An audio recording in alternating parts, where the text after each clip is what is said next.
So as we set the context for our heroes to step out, we've met a lot of the major players. We've met the Herods, from Herod the Great through his children, his grandchildren and his great-grandchildren, how they dominate the political and social culture and sphere of the Gospels and the Acts of the Apostles. And we've started to meet some of this Jewish aristocracy, this Jewish power base, where we've met Annas, this power behind the throne who's pulling all the strings. And the final character that we read about in our story is Caiaphas. Caiaphas is the son-in-law of Annas, and he is officially the high priest, although clearly he's under his father-in-law's influence. And he was appointed in AD 18 by the governor Valerius Gratus, and he ended up being high priest for 18 years, which puts him there as in power at the same time as Pontius Pilate, which we read about in the Gospels. And eventually he gets deposed by Velitus, but is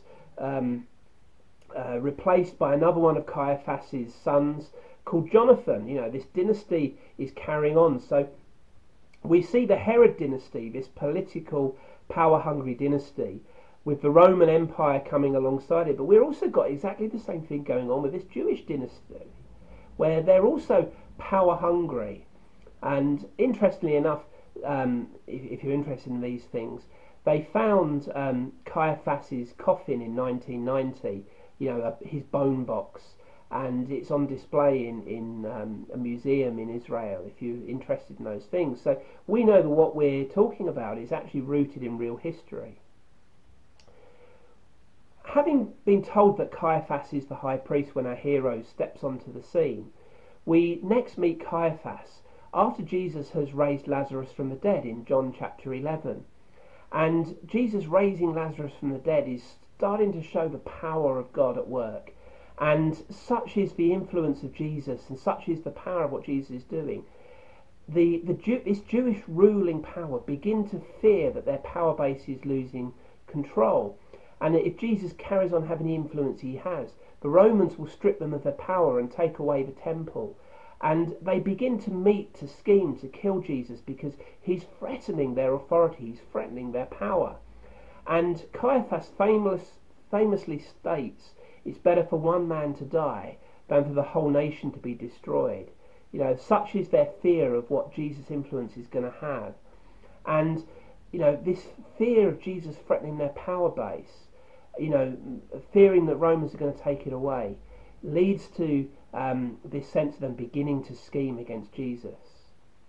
The next time we meet Caiaphas is when Jesus is presented in front of him, having been to Annas' house and Annas having tried him. We see that Jesus is presented in front of Caiaphas, and it's in Caiaphas' court that Peter sneaks in and sits round the fire only to deny Jesus 3 times. And Jesus is there in front of Caiaphas, and Caiaphas begins to question him and to challenge him. And he's doing this completely illegally, completely against all of the rules and all of the rights that people have. It's an illegal trial. First of all, it's illegal because it's not in the temple. And secondly, it's an illegal trial because it's being done at night. It's not being done in the daylight. And it's illegal because it's being done before the Sabbath, before a major festival, of which Passover's coming up.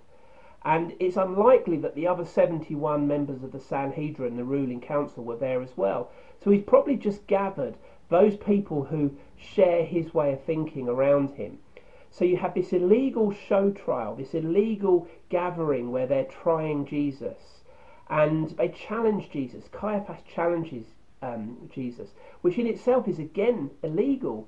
As high priest, he's supposed to be a neutral judge. He's supposed to be able to weigh up the pros and the cons of both arguments and be the one who listens to both sides and acts fairly and justly, impartially. But far from that, we see this political family's power-hungry quest to retain their authority coming through, that he actually goes against his remit, against his authority and against all the rules by putting Jesus under oath and questioning Jesus. And he says, tell us, are you really the Messiah, the Son of God? And Jesus goes on and says, well, you said it, but actually the next time you see me, you'll see the Son of Man coming on the clouds.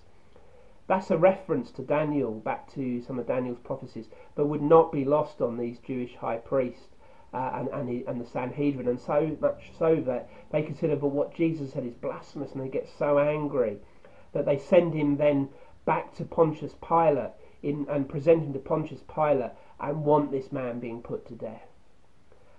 The characters we read about when we come to our hero story, when we read that you've got Pontius Pilate in the 15th year of the Emperor Tiberius ruling, set against the background of Herod Antipas, Philip the Tetrarch, and also with Annas and Caiaphas.